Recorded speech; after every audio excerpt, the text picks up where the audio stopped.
నమస్తే, welcome to news TV 99. ముందుగా headlines చూద్దాం.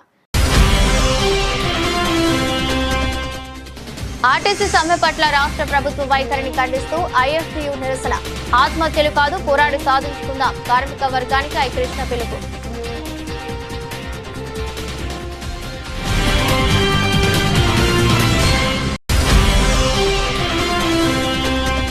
ఆర్టీసీ కార్మికుల సమ్మెకు బీజేపీ సంపూర్ణ మద్దతు. రామగుండం ఇన్ఛార్జి కందుల సంధ్యారాణి దీక్షా శిబిరం సందర్శన.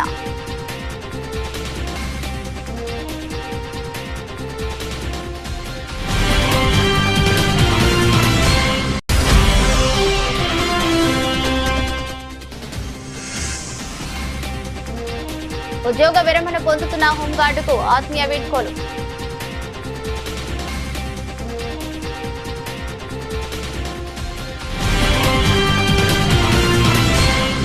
ఆర్టీసీ కార్మికులు తమ న్యాయపరమైన సమస్యలను సర్కారు పరిష్కరించాలని డిమాండ్ చేస్తూ పెద్దపల్లి జిల్లా గోదావరిఖని ఆర్టీసీ డిపో ఎదుట మౌన ప్రదర్శన చేశారు. నోటికి నల్లగుడ్డలు కట్టుకుని ప్లకార్డులతో మౌన దీక్ష చేపట్టారు. అదేవిధంగా నిన్న వరంగల్ జిల్లా నర్సంపేటలో ఆర్టీసీ డ్రైవర్ శంకర్ గౌడ్ మృతి పట్ల సంతాపం ప్రకటించారు. గత 40 రోజుల క్రితం ప్రభుత్వానికి సమ్మె నోటీస్ ఇచ్చినప్పటికీ పట్టించుకోలేదని, అదే క్రమంలో ఆర్టీసీ డ్రైవర్ శంకర్ గౌడ్ మృతి చెందాడని పేర్కొన్నారు. ఆయన మృతి పట్ల ఆర్టీసీ ఉద్యోగులు సంతాపం ప్రకటిస్తున్నామన్నారు. ప్రభుత్వంలో విలీనం చేసి ఉద్యోగ భద్రత, పని ఒత్తిడి తగ్గించాలని కోరుతున్నారు. కార్మికుల 3వ రోజు సమ్మె పాల్గొంటున్నాం. ప్రభుత్వం న్యాయమైన డిమాండ్లకు, మా కార్మికుల న్యాయమైన కోరికలు, డిమాండ్స్ను త్వరలో సమస్యలను పరిష్కరించాలని కోరుకుంటాను. మేము కొత్తగా ఏమో కోరికలు లేవు. గతంలో ప్రభుత్వం హామీలు ఇచ్చింది. ఒకటి ప్రభుత్వంలో విలీనం చేయాలని, ఒకటి ఉద్యోగ భద్రత కల్పించాలని, ఒకటి మన పిఆర్సి ప్రకటించాలని. ఓకేనా, ఆర్టీసీ కార్మికుల డిమాండ్, న్యాయమైన కోరికలు నెరవేర్చాలని చెప్పేసి 3 రోజుల నుండి సమ్మెలో ఆర్టీసీ కార్మికులంతా పాల్గొంటున్నారు. సమ్మెలో భాగంగా నిన్ననే మా సోదరుడు, మాతోటి కార్మికుడు, నర్సంపేట డిపో డ్రైవర్ గారు ప్రాణత్యాగం చేయడం జరిగింది. ముందుగా మా జేఏసీ గోదావరిఖని డిపో తరపున శంకరన్న గౌడ్ డ్రైవర్ గారికి నివాళులు అర్పిస్తూ మౌనం పాటించడం జరిగింది. ఇక ముందు కూడా ఎవరు కూడా ప్రాణత్యాగాలు చేయొద్దని చెప్పేసి మా కార్మికులను కోరుకుంటున్నాం.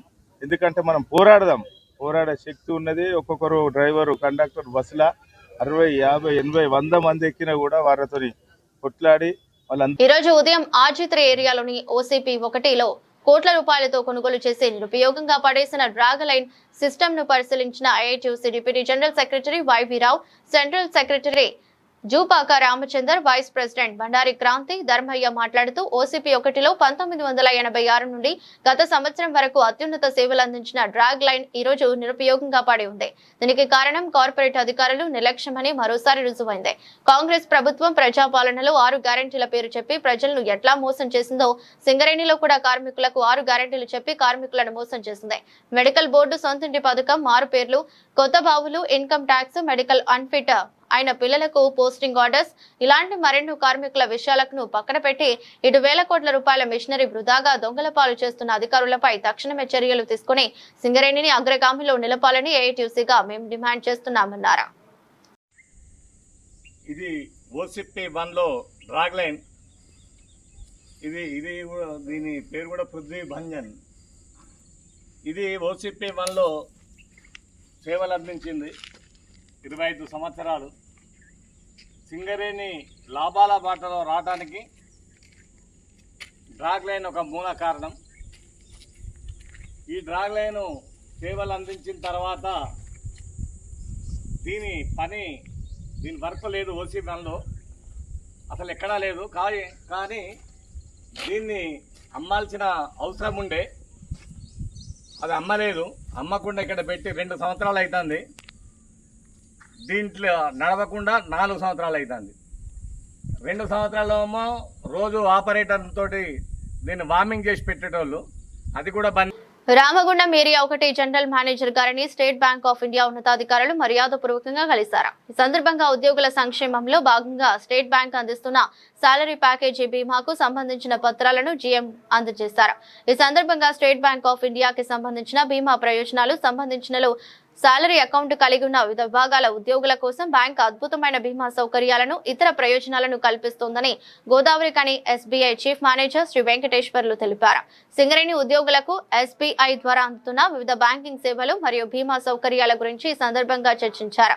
కార్యక్రమంలో personal manager Ravinder Reddy, state bank అధికారులు Ravindra Kumar Singh, regional manager SBI chief manager Shri Venkateswarlu, Prashant Nayak, chief manager corporate Amit Kumar Singh, chief manager Singareni branch తదితరులు పాల్గొన్నారు. మన ఉద్యోగుల సంక్షేమ కార్యక్రమంలో మరొక అడుగు మన కంపెనీ ముందడుగులో ఉంది. మీ అందరికీ తెలిసిన విషయమే, మనం ఎస్బీఐలో సాలరీ అకౌంట్ కనుక ఉన్నట్లయితే అనుకోనిది ఏదైనా ప్రమాదం జరిగినట్లయితే ₹1,00,00,000 ఇన్సూరెన్స్ కవరేజ్ మన అందరికీ తెలిసిందే. ఇప్పటికీ మనం చాలా సంఘటనలు చూసినాం. కానీ 22/4 నాడు మన కొత్తగా నూతనంగా వచ్చినటువంటి CNMD గారి ఆధ్వర్యంలో డైరెక్టర్స్ మరియు GM పర్సనల్ గారి ఆధ్వర్యంలో, డైరెక్టర్ పా గారి ఆధ్వర్యంలో ఎస్బీఐ యాజమాన్యం ఒక అంగీకారం కుదిరింది. ఆ కొత్తగా జరిగిన అంగీకారంలో ఆర్యవైశ్యుల కులదైవం కన్యకా పరమేశ్వరి మాత జయంతి అధికారికంగా నిర్వహించబడడానికి రాష్ట్ర ప్రభుత్వం అంగీకారం తెలిపిందని గోదావరి కని ఆర్యవైశ్య సంఘం అధ్యక్షులు వెనిశెట్టి నటరాజశేఖర్, మాజీ అధ్యక్షులు చిదురాల రవీందర్ తెలిపారు.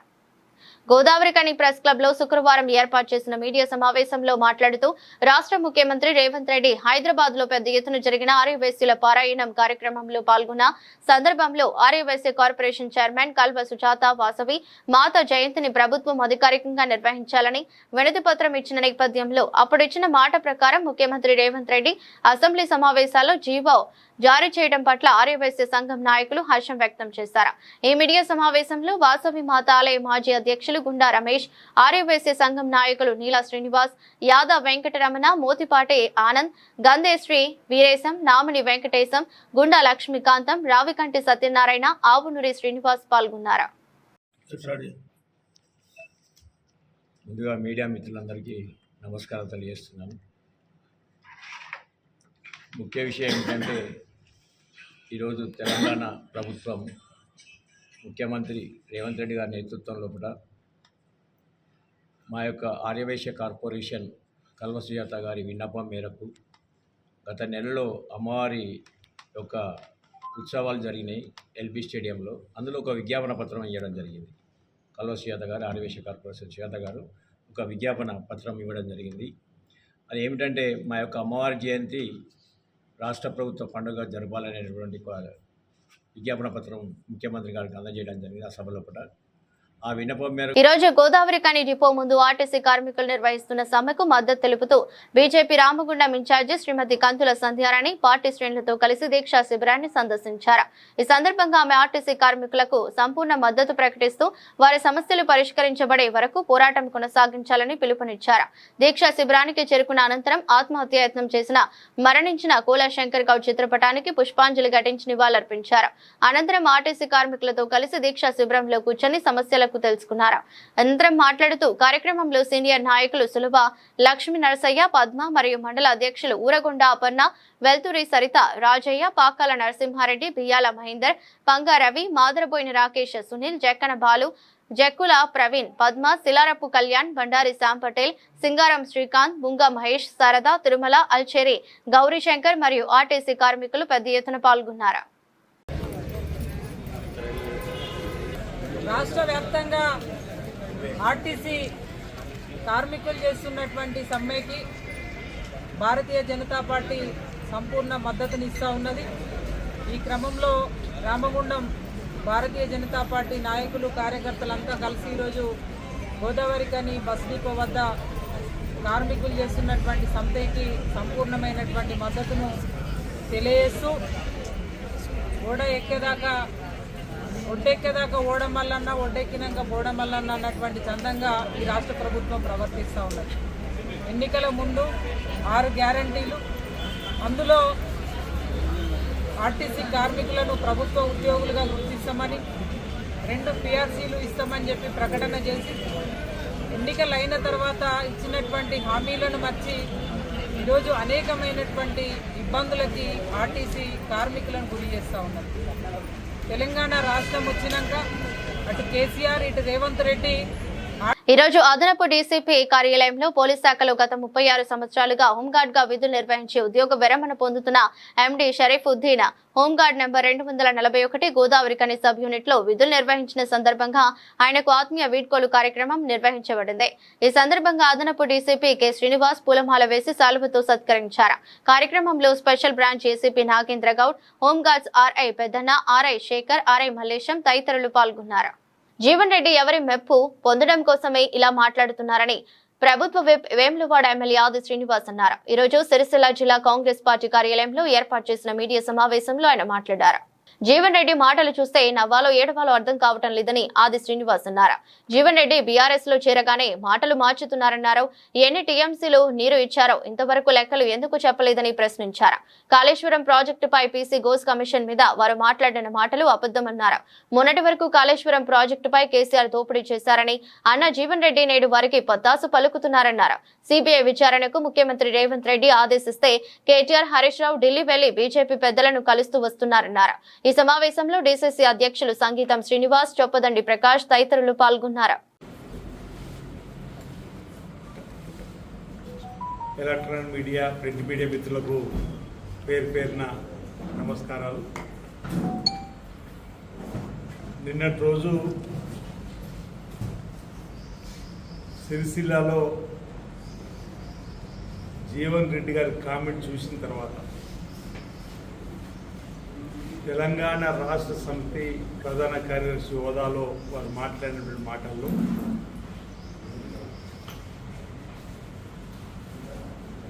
నేతి బీరకాయలో నేతి ఎంత ఉంటుందో అంటే వారి మాటల్లో కూడా అంతే కనిపించింది. వారు మాట్లాడినటువంటి అంశాల్లో ప్రధానంగా హైకోర్టుకు సంబంధించి ఏదైతే కాళేశ్వరం పైన పీసీ గోస్ వేసినటువంటి అంశంలో ఈ ప్రభుత్వాన్ని తప్పుపట్టింది. ఇది చెంపపెట్టే విధంగా ఒక మాట మాట్లాడింది. అసలు ఆ తీర్పు పాఠాన్ని పూర్తిగా గ్రహించిర్రా, చదివినరా, ఆ పూర్తి పాఠం తీర్పు పాఠం తెలియకుందే ఆ మాట అన్నారా అర్థం కావడం లేదు. కానీ తెలంగాణ రాష్ట్ర హైకోర్టు పీసీ గోస్ కమిషన్ రాజ్యాంగబద్ధంగానే వేసిరు. కమిషన్ చట్టబద్ధతను ఎక్కడ కూడా హైకోర్టు తప్పుపట్టలేదు. రాష్ట్ర హైకోర్టు తీర్పు వల్ల సిబిఐ విచారణకు అడ్డంగా ఉండేటువంటి అంశం కూడా లేదు. అరే బీఆర్ఎస్ సంబంధించినటువంటి ఆ నాయకులు కేసీఆర్ కావచ్చు, హరీష్ రావు కావచ్చు, కేటీఆర్ కావచ్చు, అందులో ఏదో ఒక అంశాన్ని పట్టుకొని సంబరాలు చేస్తే అర్థం ఉంది. కానీ కాళేశ్వరంలో అడ్డగోలుగా తప్పులు జరిగినాయని చెప్పన్న మీరు జీవన్ రెడ్డి గారు ఈరోజు కాంగ్రెస్ పార్టీ ప్రభుత్వ తీరును అదే కాళేశ్వరం అడ్డు పెట్టుకొని మాకు చెప్పి పెట్టేటువంటి మాట్లాడడం ఎంతవరకు సబబు అనేది ఆత్మలోకం ఈరోజు జీవన్ రెడ్డి గారు చేసుకోవాలి. హైకోర్టు అన్నటువంటి మాటల్లో సాంకేతిక పరమైనటువంటి కారణాలు చూపుతూ పిటిషనర్లకు నోటీసులు ఇవ్వాల్సి ఉండేటువంటి ఒక మాట అన్నది తప్ప దాంతోపాటు ఇద్దరిపై చర్యలు తీసుకోకుండా ఆపాలని చెప్పి ఒక రకంగా స్టేగా భావించేటువంటి సందర్భం కనిపిస్తుంటే సాంకేతిక కారణాలు చూపుతూ వారిపై చర్యలు తీసుకోకూడదు అంతే తప్ప ఎక్కడ కూడా పీసీ గోస్ కమిషన్ వేసిన తీరును తప్పట్లే. పీసీ గోస్ కమిషన్ చట్టబద్ధతగానే వేశారని చెప్పినటువంటి సందర్భం, వారు ఇచ్చినటువంటి నివేదికను కూడా ఎక్కడ తప్పట్లేదు. గ్రామంలో సమస్యలుంటే నేరుగా గ్రామ పంచాయతీ దృష్టికి తీసుకువస్తే పరిష్కరిస్తామని కమాన్పూర్ సర్పంచ్ రంగు సత్యనారాయణ గౌడ్ అన్నారు. శుక్రవారం గ్రామ పంచాయతీ కార్యాలయంలో గ్రామ సభ నిర్వహించారు. అనంతరం గ్రామంలో నెలకొన్న సమస్యలపై చర్చించారు. గ్రామంలో ఎక్కడైనా సమస్య ఉంటే ప్రజలు నేరుగా గ్రామ పంచాయతీ దృష్టికి తీసుకువస్తే పరిష్కరిస్తామన్నారు. కార్యక్రమంలో ఉప సర్పంచ్ రఫీక్ సోయల్, వార్డు సభ్యులు, పంచాయతీ కార్యదర్శి, వైద్య, అంగన్వాడీ సిబ్బంది ఉన్నారు. రాజ్యాంగ సవరణ ప్రకారం గ్రామ ప్రజల అవసరాలు తీరాలంటే అక్కడ కూడా ఒక కమిటీ ఉండాలని చెప్పి అప్పుడు ఉన్నటువంటి రాజ్యాంగంలో పొందుపరిచి ఒక గ్రామ సర్పంచ్ అనే వ్యవస్థ ఉండాలి. గ్రామ సర్పంచ్తో పాటు దానికి ఒక కమిటీ కూడా ఉండాలని చెప్పి సర్పంచ్తో పాటు గ్రామ కమిటీని కూడా వార్డు మెంబర్లతోటి ఏర్పాటు చేయడం జరిగింది. ఏదున్నా కానీ గ్రామాలలో పారిశుద్ధ్యం కానీ, మరి లైటింగ్ విషయం కానీ, నీటి వసతుల గురించి కానీ చేయాలనుకుంటే అది గ్రామ పంచాయతీతో సాధ్యమవుతుంది అని చెప్పి అప్పుడు రాజ్యాంగంలో పొందుపరిచినటువంటి ఈ యొక్క సభ ఇది. వాళ్ళు ప్రవేశపెట్టినటువంటి దినం అన్నట్టు ఇది. పెద్దలు మాట్లాడారు. వాళ్ళ సూచనలు, సలహాలు తప్పకుండా తీసుకొని మన గ్రామం చాలా పెద్దది, మనకున్న వర్కర్స్ తక్కువ ఉన్నారు. మనం గవర్నమెంట్ కూడా ప్రపోజల్ పెట్టినాం. ఏం ప్రపోజల్ పెట్టినామంటే గ్రామం చాలా పెద్దగా ఉన్నది, వర్కర్లు తక్కువ ఉన్నారు, మాకు ఇంకా సిబ్బందిని పెంచాలని చెప్పి మేము కూడా కోరడం జరిగింది. జరిగితే దానికి మాకు వచ్చిన ఇన్ఫర్మేషన్ ఏంటంటే మీకు జనాభాకు ప్రాతిపాదికన ఎంత జనాభా అయితే ఉన్నదో ఆ జనాభా ప్రకారంగానే మీకు వర్కర్లు ఉన్నారని చెప్పి వాళ్ళు కూడా మన సమాధానం చెప్పడం జరిగింది. పోతలేము. ఏరియాలో ఎక్కడైతే బాగా ఎక్కువ ప్రాబ్లం ఉన్నదో ఆ ఎక్కువ ప్రాబ్లం ఉన్న కాడికి సిబ్బంది పంపడం జరుగుతుంది. కొంచెం చిన్న ఏదైతే ఉన్నదో దాన్ని కొంచెం ఆ పైన పెద్ద సమస్యను తీర్చాలనే ప్రయత్నంతో మేము ముందుకు పోతున్నాం. ఇంకా బ్లీచింగ్ పౌడర్ అనేది అది కూడా అంటే మేము ఈ కాలువలు పూర్తిగా అయినాక తర్వాత బ్లీచింగ్ పౌడర్ కూడా చాలా ఏ సమస్యలు ఊళ్ళో లేవు కాబట్టి మాకు ఇక్కడికి వచ్చి చెప్పుకున్నటువంటి సమస్య కూడా ఊళ్ళో ప్రజలలో కూడా ఏం లేదు. అందుకనే పాపం వాళ్ళు కూడా ఎండకు వచ్చేందుకు మేము చెప్పేది కూడా ఏం లేదు కదా, సర్పంచ్ మా వార్డు మెంబర్లు అంతా మా దగ్గరికి వస్తాను కదా, మేము చెప్పేది కూడా ఏమున్నదని చెప్పి వాళ్ళు కూడా కొద్దిగా రావడం జరుగుతలేదు. వాళ్ళు మేమే పోవచ్చు దగ్గరికి, మేమే పోయి వాళ్ళ అవసరాలు చేస్తున్నాం. మా అందరం కుటుంబ సభ్యులు అందరి, మా ఉప సర్పంచ్ గారు కానీ, మా వార్డు మెంబరు కుమార్ కానీ, మా వార్డు మెంబరు మా భూమి మాకు ఇప్పించి కబ్జా కోరుల నుండి రక్షించాలని అడ్డగుంటపల్లికి చెందిన ముప్పు లక్ష్మి, ఐలయ్య దంపతులు ప్రభుత్వ అధికారులను వేడుకుంటున్నారు. గోదావరికని ప్రెస్ క్లబ్ లో శుక్రవారం ఏర్పాటు చేసిన మీడియా సమావేశంలో మాట్లాడుతూ 1983లోనే గోదావరికని అడ్డగుంటపల్లి సర్వే నంబర్ 666లో 240 గజాల భూమిని తన పేరున కొనడం జరిగిందని ముప్పు లక్ష్మి తెలిపింది. ఆ భూమి ఖాళీగా ఉండటంతో అన్న కొడుకైన ముప్పు సురేష్, కన్నేసి, దొంతుల శ్రీనివాస్, బొమ్మక సాయిరాజ్, సర్వేష్ అనే మరో 3 వ్యక్తులతో కలిసి నకిలీ దస్తావేజులు సృష్టించి ఆ భూమిలో షెడ్డు వేసుకున్నారని వెల్లడించారు. ఇప్పటికైనా ప్రభుత్వం అధికారులు స్పందించి అధికారులు ఇచ్చిన ఆర్డర్ను అమలు చేయాలని వేడుకుంటున్నారు.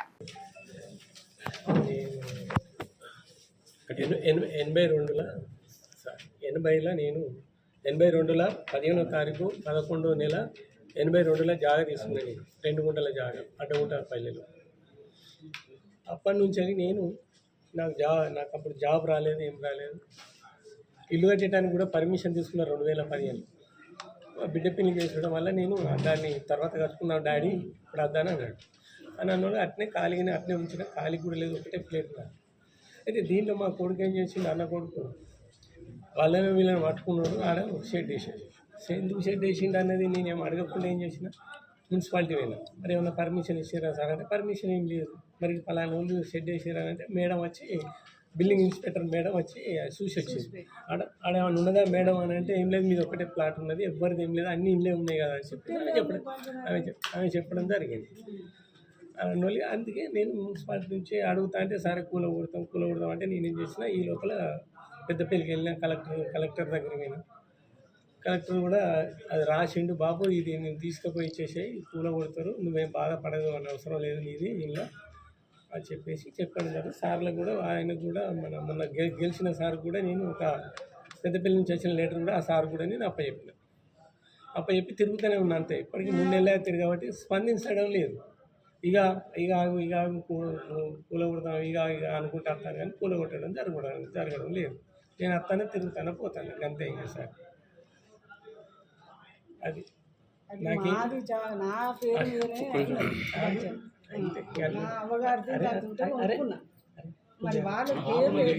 ఇచ్చింది అప్పుడు వీళ్ళ అవ్వ రెండో సంబంధం వాళ్ళు ఇచ్చినా నేను ఏం చూడలేదు. వాళ్ళు కొనుక్కున్నారు, వాళ్ళది ఉన్నారు. నాది నీకింత జప్తు చేసేది ఎందుకు? నా కొడుకు చేసి ఆర్టీసీ కార్మికుల సమ్మె 2 రోజులు పూర్తి చేసుకున్నది, 3వ రోజుకు చేరుకున్నది. అయితే సమ్మె విషయంలో రాష్ట్ర ప్రభుత్వం కానీ సంబంధిత ఆర్టీసీ సంస్థ యాజమాన్యం కానీ కనీస స్థాయిలో కూడా స్పందించిన దాఖలా లేవు. ఆర్టీసీ కార్మికుల సమ్మె పట్ల రేవంత్ రెడ్డి ప్రభుత్వం తీవ్ర నిర్లక్ష్యంగా బాధ్యత రహితంగా వ్యవహరిస్తోందని, వెంటనే ఆర్టీసీ కార్మికుల న్యాయమైన సమస్యలను పరిష్కరించి సమ్మెను నివారించాలని డిమాండ్ చేస్తూ ఐఎఫ్టీయూ రాష్ట్ర కమిటీ పిలుపులో భాగంగా గోదావరికని పైలాన్ చౌరస్తా వద్ద ఐఎఫ్టీయూ జిల్లా కమిటీ ఆధ్వర్యంలో ప్లకార్డ్స్ తో నిరసన కార్యక్రమాన్ని చేపట్టారు. ఈ కార్యక్రమంలో ఐఎఫ్టీయూ జిల్లా అధ్యక్షులు ఈ నరేష్, జిల్లా నాయకులు ఐ రాజేశం, ఎం దుర్గయ్య, ఎం కుమరయ్య, ఎడ్ల రవికుమార్, ఎస్ ప్రసాద్, పోగుల శేఖర్, ప్రభాకర్, ఆర్టీసీ కార్మిక సంఘాల జేఏసీ నాయకులు నాగరాజు, మాతంగి తిరుపతి, సిరికొండ రమేష్, ఎస్ఎస్ కుమార్, ఆంజనేయులు, రామలింగు, రంగన్న, రమేష్, సామెల్, ఏవి స్వామి, వెంకట స్వామి పాల్గొన్నారు.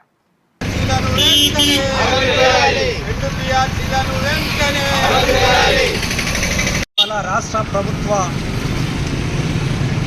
భాగస్వామ్యంతో అనేక సంవత్సరాల నుండి ఆర్టీసీ కార్మికులుగా కొనసాగుతున్నటువంటి కార్మికుల పరిస్థితులు దుర్భరమైనటువంటివి. రాష్ట్రంలో లక్షలాది కోట్లాది మంది ప్రజలను తమ గమ్యస్థానాలకు రవాణా చేసేటువంటి ఆర్టీసీ కార్మికుల యొక్క పరిస్థితులు మాత్రం చాలా దుర్భరంగా ఉన్నవి. వీటికి వ్యతిరేకంగా కార్మికులు గతంలో అనేక ఉద్యమాలు పోరాటాలు చేసినప్పటికీ కూడా ఆనాటి నుండి ఈనాటి వరకు కూడా ఆ రాష్ట్ర ప్రభుత్వాలు కానీ ఈ రాష్ట్ర ప్రభుత్వాలు కానీ వారి సమస్యల పరిష్కారానికి చొరవ చూపలేదు. వారి యొక్క సమస్యలు ఆనాటి నుంచి ఈనాటి వరకు కూడా పేరుకపై ఉన్నాయి. ప్రధానమైనటువంటి డిమాండ్ ఈ ఆర్టీసీ సంస్థను రాష్ట్ర ప్రభుత్వంలో విలీనం చేయాలి. అదేవిధంగా ఆర్టీసీలో ఎన్నికలు నిర్వహించాలి. ఆర్టీసీలో కార్మికుల హక్కైనటువంటి కార్మిక సంఘాల పునరుద్ధరణ జరగాలి. వారికి రావాల్సినటువంటి గతంలో నుంచి చెల్లించబడేటువంటి 2 PRCలు కూడా ఇవాళ వాళ్ళకు వర్తింపజేయాలి. అదేవిధంగా ఆర్టీసీ సంస్థలో కాంట్రాక్టీకరణ, అవుట్సోర్సింగ్ రోజుకు పెరిగిపోయి పర్మనెంట్ కార్మికులు లేనటువంటి పరిస్థితి. ఇవాళ ఆర్టీసీ బస్సుల స్థానంలో ఎలక్ట్రికల్ బస్సులు తీసుకొస్తున్నటువంటి పరిస్థితి. ఈ అన్ని పరిస్థితులు మారాలని చెప్పి ఇవాళ రాష్ట్రంలో ఉన్నటువంటి ఆర్టీసీ కార్మికులందరూ కూడా 3వ రోజు ఇవాళ సమ్మెలో దిగారు. అనేక నెలల తరబడి రాష్ట్ర ప్రభుత్వానికి తమ సమస్యలు విన్నవించినప్పటికీ కూడా ఏమాత్రం కూడా స్పందించలే. చివరికి తమకున్నటువంటి ఆయుధమైనటువంటి సమ్మె హక్కు తప్ప మరో మార్గం లేదని చెప్పి ఆలోచించి రాష్ట్రంలో ఉన్నటువంటి అన్ని డిపోల్లో పనిచేస్తున్నటువంటి కార్మికుల అన్నలందరూ కూడా చాలా పెద్ద ఎత్తున వాసవి కన్యకా పరమేశ్వరి దేవి జయంతి వేడుకలను అధికారికంగా నిర్వహించేలా ప్రభుత్వం జీవో జారీ చేయడం పట్ల హర్షం వ్యక్తం చేస్తూ కమాన్పూర్ మండల కేంద్రంలో శుక్రవారం పెద్దపల్లి జిల్లా ఆర్యవైశ్య మహాసభ ఆధ్వర్యంలో రాష్ట్ర ముఖ్యమంత్రి యనమల రేవంత్ రెడ్డి, రాష్ట్ర ఐటీ పరిశ్రమల శాఖ మంత్రి Duddilla Sridhar Babu, Aryavysya corporation chairman person కాల్వ సుజాతల చిత్రపటానికి శుక్రవారం పాలాభిషేకం చేశారు. కార్యక్రమంలో ఆర్యవైశ్య మహాసభ జిల్లా కన్వీనర్ కోలేటి సురేష్, కమాన్పూర్ ఆర్యవైశ్య సంఘం మండల అధ్యక్షులు తాటిపల్లి శ్రీనివాస్, స్థానిక సర్పంచ్ రంగు సత్యనారాయణ, మాజీ ఎంపీటీసీ ఆదివరాహ స్వామి, కమిటీ డైరెక్టర్ ముస్త్యాల దామోదర్, నాయకులు తోటా శ్రీనివాస్, తణుకు సుధాకర్, గుండా శ్రీనివాస్, గుండా సనీల్, నసీల, గులగం ప్రసాద, మాడూరు చందు, కోలేటి శ్రీనివాస్, కోలేటి శ్రీరాములు, మరాల రాజన్న, మరాల శ్రీకాంత్లతో పాటు తదితరులు పాల్గొన్నారు.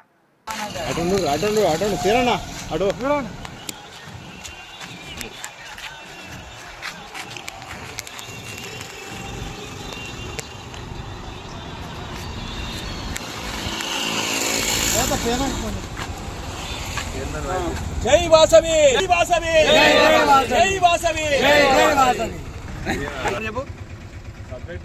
అందరికీ నమస్కారం. ఈరోజు మన తెలంగాణ గవర్నమెంట్ ముఖ్యమంత్రి గారు ఆర్యవైశ్య కులదేవతైన వాసవయ్యమ్మ జయంతిని జియో ప్రకారం చేయాలని చెప్పేసి విడుదల చేశారు. రాష్ట్ర పండుగ విడుదల చేశారు. దానికి గాను ముఖ్యమంత్రి రేవంత్ రెడ్డి గారికి, మా మినిస్టర్ శ్రీరామ్ సార్ గారికి, పల్లవ శ్రీధ గారికి కమాల్పూర్ మండల కేంద్రంలో ఆర్య వైశ్య సంఘం ఆధ్వర్యంలో నిర్వహిస్తున్న కార్యక్రమానికి వచ్చేసినటువంటి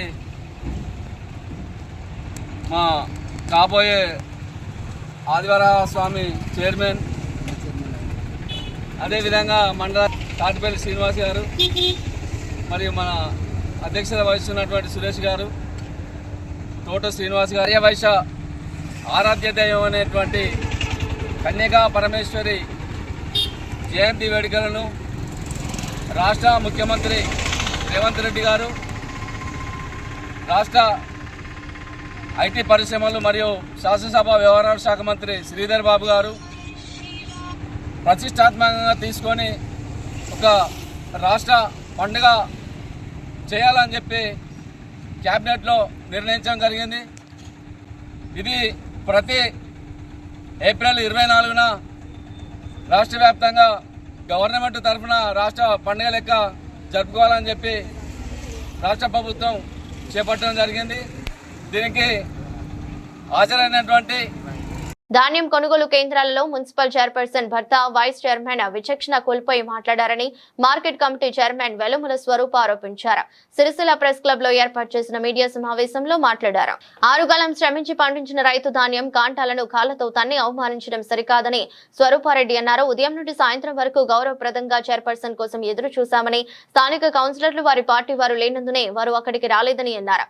విచక్షణ కోల్పోయి అసత్యపు ఆరోపణలు చేయడం మానుకోవాలని అన్నారు. ఈ సమావేశంలో market committee vice chairman Nerella Narasingam Goud, జిల్లా మహిళా కాంగ్రెస్ అధ్యక్షులు కాముని వనిత, ఎలుక తిరుపతి, దుబాల వెంకటేశం, మార్గం లక్ష్మణ్, బూర దశరథం, పిస్కా మధు, ఆడేపు జగన్, కాజా, కోడం అరుణ, మెరుగు శేఖర్, స్వర్గం రాజు, కూరపాటి శ్రీశైలం, పరశురాములు, నక్క నరసయ్య, శైలజ, శ్రీనివాస్ రెడ్డి, భరత్ పాల్గొన్నారు.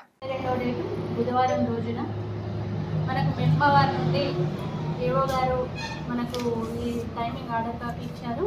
ఇది మనకు షెడ్యూల్ 3ంటికి ఉంది. పెత్తూరు రైస్ మిల్లులో 3ంటికి ఈ షెడ్యూల్ ఉంది. అక్కడ ఎంఆర్ఓ గారు, ఏఓ గారు, మేము, మా డైరెక్టర్లు, అక్కడున్న కౌన్సిలర్లు మరియు అక్కడున్న రైతులు అందరూ 4:30 వరకు వెయిట్ చేసినాం. మేము అక్కడ మేడం వస్తారని చెప్పేసి మేము వెయిట్ చేసినాము. వాళ్ళు అక్కడున్న కౌన్సిలర్లు ఫాలో చేసిన కార్గిల్ లెక్ దాటుతున్నా, బస్టాండ్ దాటుతున్నా, ఇది దాటుతున్నా, అది దాటుతున్నా అని చెప్పేసి 3 నుంచి దాదాపు 4:30 వరకు మమ్మల్ని వెయిట్ చేయించారు. వెయిట్ చేయించిన తర్వాత మేడం గారు వచ్చిన తర్వాత అక్కడున్న ఏఓ, ఎంఆర్ఓ గారు ఇద్దరు వెళ్ళి మేడంని ఆహ్వానించి తీసుకొని వచ్చారు. ఆ మేడం కాంటాక్ట్ అటు సైడ్ ఉన్నారు, నేను ఇటు సైడ్ ఉన్నా. కొబ్బరికాయ తీసుకొని మేడం కొట్టింది, తర్వాత నేను కొట్టినా, అక్కడున్న రైతులందరూ కొట్టిన తర్వాత అక్కడున్న కౌన్సిలర్కి నేను చెప్పిన వాళ్ళిద్దరు ఉన్నారు, రిబ్బన్ ఉంది పట్టుకోండి అని చెప్తే వాళ్ళు పట్టేసుకున్నారు. వాళ్ళిద్దరు పట్టుకున్నారు, నేను కడిగేసిన. ఇక్కడికి సామరస్యం, అసలు అక్కడ ఎట్లాంటి గొడవ లేదు, నెట్టడం లేదు, కత్తెరలు గుంజుకోవడం లేదు. కావాలంటే మీకు ఫొటోస్ ఉన్నాయి, వీడియోస్ ఉన్నాయి, నేను ఇప్పుడు ఆధారాలు ఇవ్వమంటే ఇస్తా. అక్కడ అందరం నమ్ముకుంటూనే ఉన్నాం, మాకు అసలు ఎట్లాంటి ప్రాబ్లం కూడా రాలేదు. అక్కడ నుండి ఈ ప్రోగ్రామ్ అయిపోయిన తర్వాత సర్దాపూర్కి మేము వెళ్ళిన తర్వాత అక్కడ ఉన్న స్థానిక కౌన్సిలర్ ఉన్నారు, స్థానిక కౌన్సిలర్ కూడా వచ్చారు. అశోక్ రావు అన్న గారితో మేము ఫోన్ చేయించినాం, మరి మేడం ఇంకా రాలేదు, మీరు కాల్ చేయండి అని అంటే మేడం గారు ఫోన్ లిఫ్ట్ చేసి స్థానిక కౌన్సిలర్కి నాకు వర్క్ ఉంది, నేను వెళ్తున్నా, మీరు కానిచ్చేసేయండి. వేములవాడలోని శ్రీ రాజరాజేశ్వరి స్వామి దేవస్థానం అనుబంధ ఆలయమైన శ్రీ భీమేశ్వర స్వామి ఆలయాన్ని డీజీపీ శివధరెడ్డి రోజు దర్శించుకుని ప్రత్యేక పూజలు చేశారు. డీజీపీ ఆలయ వసతి గృహానికి చేరుకున్న వెంటనే పోలీస్ బృందం గౌరవ వందనం సమర్పించింది. అనంతరం ఆలయంలోకి ప్రవేశించిన ఆయనకు ఆలయ అర్చకులు, వేద పండితులు స్వస్తి వాచకంతో ఘనంగా స్వాగతం పలికారు. స్వామివారి మండపంలో అర్చకులు, వేద పండితులు డీజీపీకి తీర్థ ప్రసాదం అందజేశారు. అనంతరం ఆలయ డీఈఓ భాస్కర్ శర్మ స్వామివారి శేషవస్త్రం, లడ్డు ప్రసాదం చిత్రపటాన్ని డీజీపీకి అందజేశారు. కార్యక్రమంలో జిల్లా కలెక్టర్ గరీం అగర్వాల్, జిల్లా ఎస్పీ మహేష్ పిగితే, వేములవాడ ఆర్జీఓ రాధాబాయ్, వేములవాడ డీఎస్పీ శ్రీనివాసులు, ఆలయ ఏఈఓ జి అశోక్ కుమార్ పాల్గొన్నారు. జై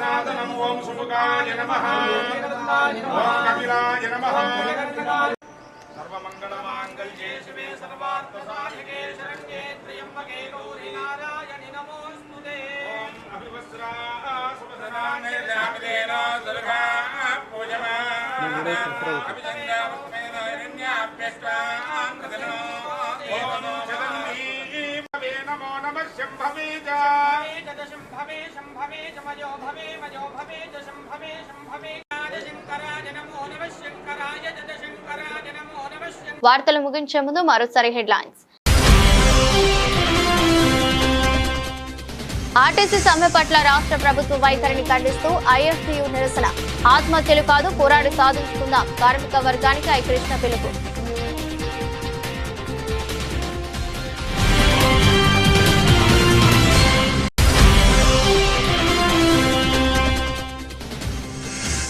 ఆర్టీసీ కార్మికుల సమ్మెకు బీజేపీ సంపూర్ణ మద్దతు. రామగుండం ఇన్ఛార్జి గందుల సంధ్యారాణి దీక్షా శిబిరం సందర్శన.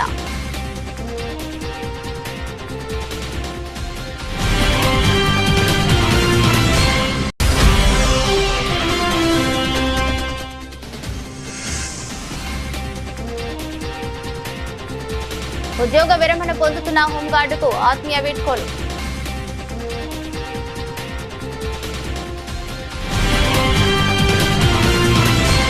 ఇదరోజు బులెటిన్. మరో బులెటిన్ లో మళ్ళీ కలుద్దాం.